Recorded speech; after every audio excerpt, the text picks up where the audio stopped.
Hello everyone, welcome back into this channel. So in this video I would like to show you the way how you can convert your video to anime with CapCut application. So you just need to take a look on this side. You need to create a new project that consists of your video here, and the next thing you need to do is just go tap into this effects and just jump into this body effects. And this body effects, take a look on this side, swipe into the left side until you found a roll here.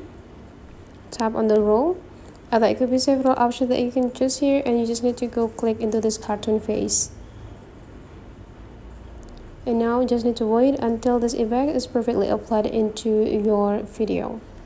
Make sure you already have the good connection for your internet, and then just go tap check this button and make sure you apply this effect into the whole video or the whole clip. Don't miss any seconds of it. And now you're done. So this is the result. That's for today's tutorial, guys. Hopefully you enjoy this, and let's meet again into other tutorial.